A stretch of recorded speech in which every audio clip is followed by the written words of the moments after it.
this opportunity to contribute to this bill. Mr. Speaker, I want to begin by saying, Mr. Speaker, that a very important call has come through for all of us, as senators in this chamber. Mr. Speaker, it is a call to make a choice between moving this country to confront the challenges that we face together, or profile this country as a patchwork of winning communities and losing communities, Mr. Speaker, and that this is not the first time that this call is coming through, Mr. Speaker. This call came through last year, and we demonstrated as a House that we have what it takes to put Kenya first and ensure a win-win outcome for purposes of the sharing of revenue among counties. The Speaker, I have taken a lot of time to go through both the report and the bill. And the Speaker, I want to begin my contribution on this confusion arising around the popular initiative as captured in Section 257 of the Constitution. Mr. Speaker, I have heard very distinguished colleagues, most of them lawyers, including, and Madam Speaker, I would request that the Senator of Kitui be heard inside. Let's consult in low tones. Order, members. Let's consult in low tones. Thank you.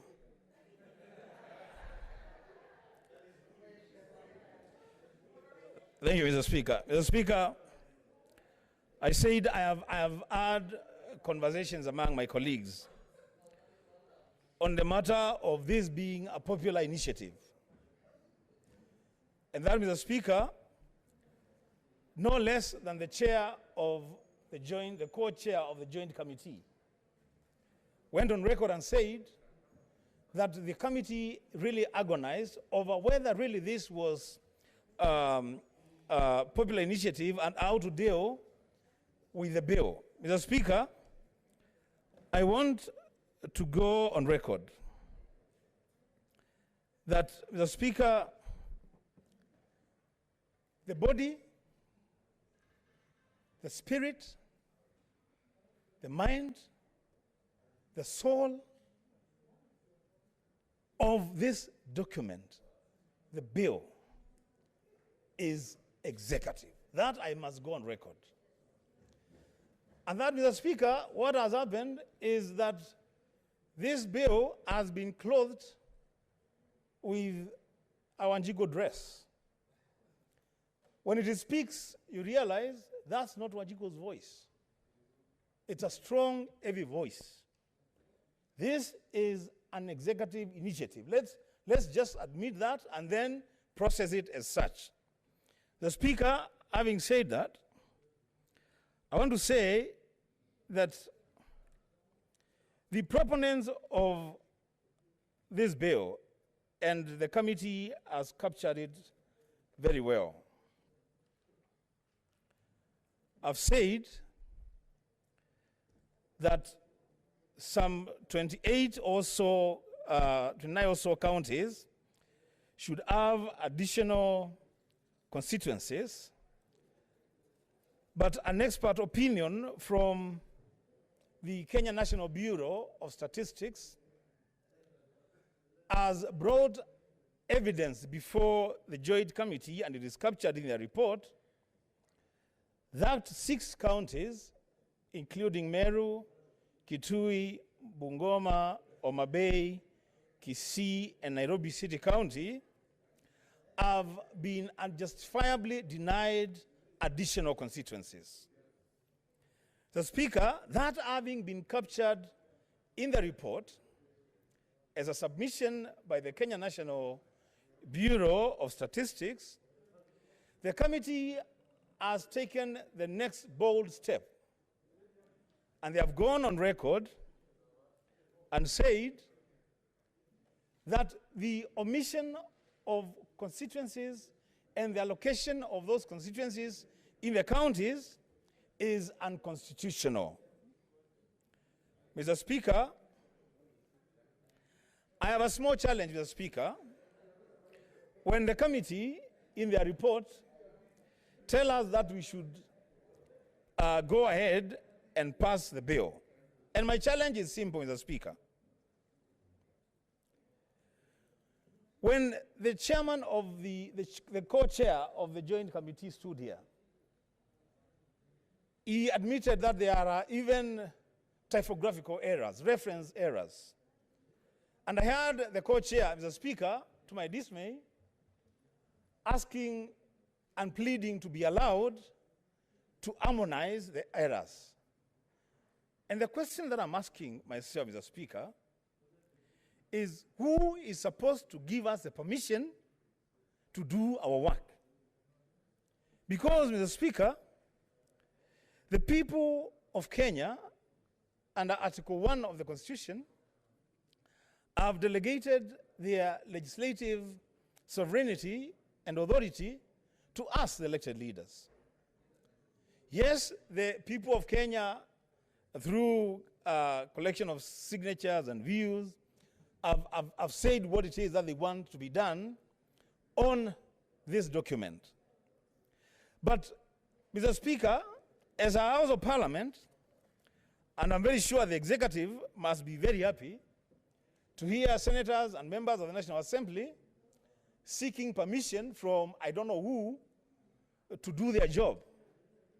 Mr. Speaker, we have a bill before us. The processing of the bill is captured both in the Constitution and in our own standing orders, Mr. Speaker. And I will propose that, Mr. Speaker, that we debate this bill with a very open mind of correcting the mistakes and the wrongs that have been committed in this bill. Mr. Speaker, I want to continue by saying that to the extent, the Speaker, and arguments have flown across here. Some senators have said that they are more than senators of their counties. Others have said that their first recourse is to their counties. Mr. Speaker, I want to go on record and say that the only reason that I am here is because the great people of Kitui County gave me the mandate to represent them and their interests in this Senate. And so, Mr. Speaker, when the Kenya National Bureau of Statistics, the legal and legitimate body that is a custodian of population data, says that Kitui County should have been given an additional constituency, when the report of the Joint Justice and Legal Affairs Committee captures that in their final report, Mr. Speaker, I will look very, very foolish, and I have no intention of looking foolish, to stand against such a verdict. Mr. Speaker, I stand here to say that the second schedule of the bill, page 26, 27, and 28, the Speaker, creates unnecessary confusion, and as a House of Parliament, we should be able to expurge the second schedule from this bill and leave the IEBC to do the work of allocating constituencies in counties using the parameters as set out in the Constitution. Another thing that, Mr. Speaker, that's a bit baffling about this bill is that the bill, Mr. Speaker, seeks to amend the Constitution 2010. A constitution that is living, a constitution that we are using to govern this country. A bill seeks to amend the Constitution. But we are being told, Mr. Speaker, and I don't know who is saying this, that we cannot amend that bill that seeks to amend the Constitution. Mr. Speaker, that sounds very, very absurd to me, and I want to go on record and say that to the extent, Mr. Speaker, that Schedule 2 continues to be part of this bill, that schedule that denies my county an extra constituency, to the extent that we don't have that extra constituency, Mr. Speaker, as the Senator of Kitui County, I will oppose this bill. Mr. Speaker, there is the issue of the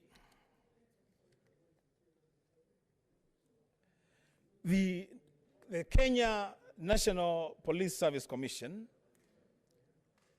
and the Office of the Inspector General of Police. Mr. Speaker, some of these things are just self-explanatory. Article 245 and 246 of the Constitution, Mr. Speaker, establish and define the roles and responsibilities of both the National Police Service Commission and the Office of the Inspector General of Police. Mr. Speaker, an attempt under Clause 66 and 67 of the proposed bill to transfer the roles and functions of the National Police Service Commission to the Office of the Inspector General of Police, the Speaker, it's an attempt to create a police state, Mr. Speaker, that you remove power and functions from a commission and you put it in the office of an individual, Mr. Speaker. To the extent that that matter, Mr. Speaker, remains in this bill, I have a problem with that. Mr. Speaker, on the issue of the judiciary, and that has been ably canvassed by the legal scholars in this House, including the co-chair, Senator Omogeni. The Speaker, there exists a procedure to discipline judges in the judiciary. That procedure, Mr. Speaker, is clearly stated in the Constitution and includes the appointment of a tribunal when it comes to the removal of a judge from office, for whatever reason, Mr. Speaker. Now, this idea that we will now have a judiciary ombudsman appointed by the President, approved by the Senate, and that office has powers to remove, to dismiss a judge by passing a tribunal, Mr. Speaker, is a serious affront to the independence of the judiciary. And the Speaker, there will be need to harmonize this document to ensure, Mr. Speaker, that much in as we want to change the Constitution to reflect the current needs and aspirations of the people of Kenya, the Speaker, it should not be done at the expense of whittling down the powers and responsibilities of certain arms of government and, Mr. Speaker, enriching the powers and responsibilities of other arms of government. Mr. Speaker, the country is watching us today. Kenyans want to know at the end of the day, what is it that we are going to do to make their lives better through this bill? The initiative, Mr. Speaker, and I must go on record on this, the initiative, Mr. Speaker, could be noble.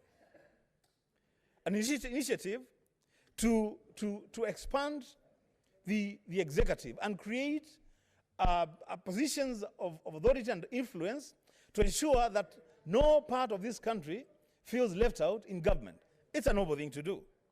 The Speaker, the initiative of ensuring that we have 35% of revenues collected nationally shared among counties is a noble idea, Mr. Speaker.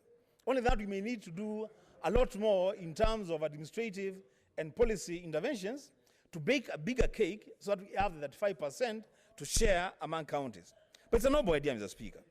The idea about a ward development fund, so that decisions on development of wards is not a decision of the governor. It is legislated. That, Mr. Speaker, is a noble idea. Mr. Speaker, the only thing that I have a problem with is a situation where, Mr. Speaker, amidst all these very good things that we want to do, there seems to be some mischief in trying, Mr. Speaker, and this must be said as it is, to allocate constituencies in certain areas in this country to the disadvantage of certain other areas in this country. Mr. Speaker, the import of this bill is that we are going to have at least 40 new constituencies in Mount Kenya region. And there's no problem with that, Mr. Speaker. But seeing as it were that, Mr. Speaker, out of 70 constituencies, 40 of them are going into one region. And the rest of the country has got to grapple and share the remaining 30. Mr. Speaker, that is not right. And that's what I'm saying, Mr. Speaker, it will be right that, Mr. Speaker, we allow the IEBC to use whatever parameters they are going to use to ensure that the distribution and the sharing and the allocation of these constituencies is acceptable across the board. I'm just hearing a point of, use your, Senator Kangata, you know how to catch my eye, eh? You don't shout.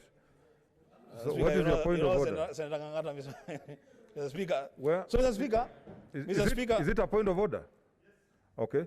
What's your point of order? Yes, Mr. Speaker, sir, is the Honorable, Mr. Speaker, sir, is the Honorable Senator in order in saying that a vast majority of the constituencies are going to Mount Kenya region, whereas Nyeri is getting 0, Nyandarua is getting 0. Yeah, no, you say that.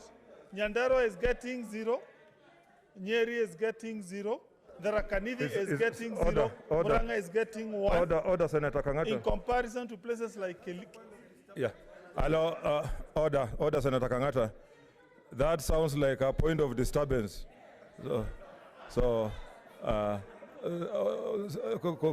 Continue, Senator Wambua. Thank you, Mr. Speaker. Mr. Speaker, I thank you for pointing out rightly that that was not a point of order. It's a point of disturbance. Mr. Speaker, if Senator Kangata does not know that Nyeri belongs to Mount Kenya region, then I pity the people of Murang'a. Really, I do.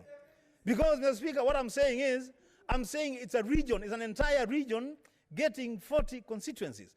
And Mr. Speaker, this matter is not contestable. It is not contestable, Mr. Speaker. It's on record, it is true that 40 new constituencies are being allocated to Mount Kenya region. That's a fact. Mr. Speaker, I need to conclude my submission. What is your point of order, Senator Murkomen? Mr. Speaker, I know you had ruled Senator Kangata that it was a point of disturbance. But, Mr. Speaker, being a house of equity, is it in order for Senator Kio of Kitui County to, Mr. Speaker, even though he's making very good points, Mr. Speaker, and I'm the only person who has been stamping my feet to congratulate him for the same, to try to drive his debate, Mr. Speaker, to a direction of us versus them. When, Mr. Speaker, BBI, even in its principal objective, is to unite the country, Mr. Speaker. Mr. Speaker, can Senator of Kitui make the case for Kitui without, Mr. Speaker, trying to disenfranchise or compare to any other region, Mr. Speaker? That doesn't sound also like a point of order. That's also not a point of order. You are trying to push a cheeky point. Senator, conclude. Mr. Speaker, I thank you for your wisdom and for seeing these attempts, Mr. Speaker. Mr. Speaker, can I conclude this? Order. Let's have order. Let him conclude. Let him conclude. Mr. Speaker, Yes, I will advance the cause of my county, Kitui, but not in isolation, Mr. Speaker.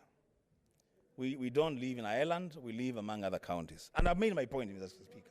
What I've said, Mr. Speaker, is that the role of the allocation of constituencies, once we have determined that we want to create 70 or 80 or 100 or 60 constituencies, the role of allocating those constituencies, Mr. Speaker, should revert to the IEBC. Mr. Speaker, that's what I'm saying. Mr. Speaker, in conclusion, I want to say that, Mr. Speaker, there is too loud consultation. Let's consult in low tones. Honorable Senators, order.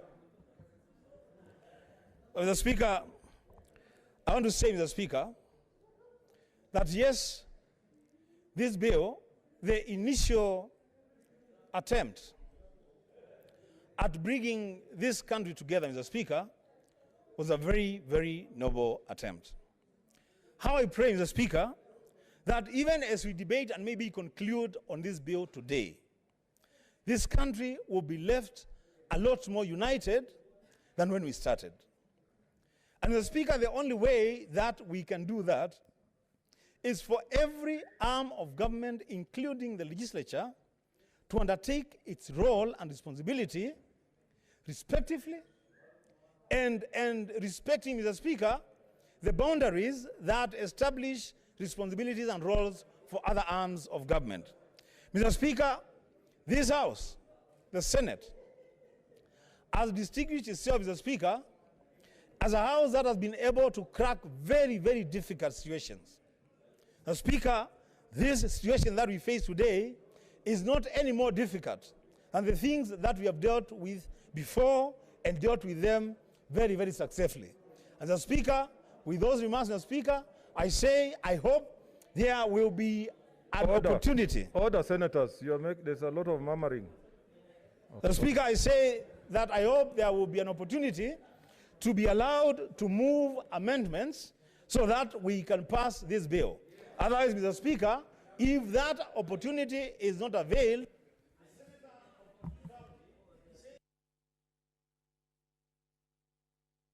you are off.